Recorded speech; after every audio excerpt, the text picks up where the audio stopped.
इनके राज में बेटी सुरक्षित है, ना किसान सुरक्षित है, नौजवान सुरक्षित है। प्रधानमंत्री ना किसान के मन की सुनते हैं, ना खिलाड़ी के मन की सुनते हैं, ना युवाओं की मन की सुनते हैं। वो तो अपने मन की करते हैं, किसी के मन की सुनते नहीं। FIR दर्ज उनको कराने की इजाजत नहीं दे रही। ये इससे ज्यादा क्या देश में अन्याय होगा।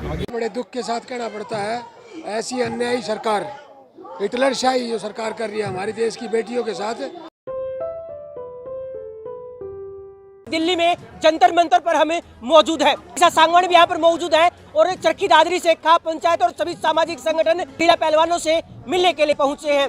हमने उनको आश्वासन दिया है कि उनके संघर्ष में हम उनके साथ हैं और जब तक उनको न्याय नहीं मिल जाता हम उनके साथ खड़े रहेंगे। अच्छा, एक बात बताएं, मैं न्याय पाने के लिए हर आदमी को प्रदर्शन क्यों करना पड़ता है, धरने पर ही क्यों बैठना पड़ता है? क्योंकि ये सरकार बहरी हो चुकी है, ये सरकार अंधी हो चुकी है। आम आदमी की समस्या इस सरकार को दिख नहीं रही, ये खास लोगों की सरकार बन चुकी है। कुछ अवसरवादी लोग हैं, जब ये मेडल जीत के लाती है तो इनके साथ फोटो खिंचवा लेते हैं, पर दुख की घड़ी में जब इनको समस्याएं हैं तो इनकी समस्याओं का निवारण वो नहीं करना चाहते, इनकी समस्याओं की सुनवाई नहीं वो कर रहे। तो ये बहुत दुख की बात है, ऐसे अवसरवादी लोग राजनीति को बदनाम कर रहे हैं। इन बेटियों ने जो काम किया है, हमें अंतर्राष्ट्रीय स्तर पर हमारा नाम ऊंचा किया है, तो राजनीति एक तरफ रखकर हमें इन बेटियों को न्याय दिलवाना है।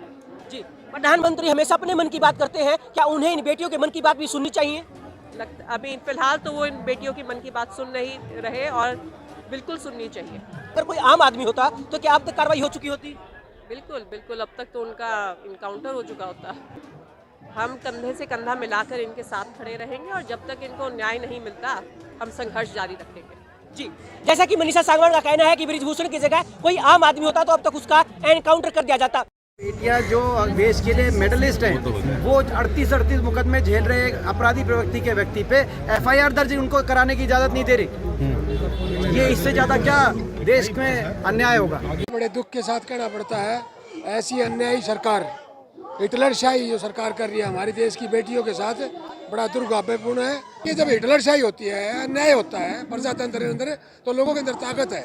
आज पूरा देश जो है रोडों पे बैठा है और न्याय के लिए गुहार कर रहे हैं। धन्यवाद एक तो चरखी दादरी न्यूज चैनल का।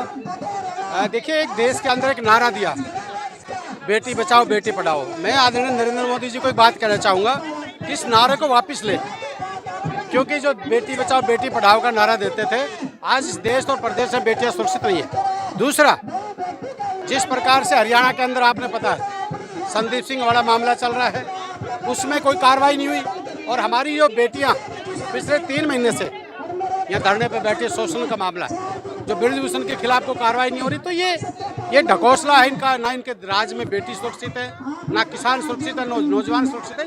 तो ये नारा इन्होंने वापस लेना चाहिए। प्रधानमंत्री ना किसान के मन की सुनते हैं, ना खिलाड़ी के मन की सुनते हैं, ना युवाओं की मन की सुनते हैं। वो तो अपने मन की करते हैं, किसी के मन की सुनते नहीं, अपने मन की करते हैं। और आज देश के अंदर से कोई वर्ग है उसकी इनको सुनाई नहीं देती। बृजभूषण की तरह आम आदमी होता तो उसका इनकाउंटर भी हो चुका होता।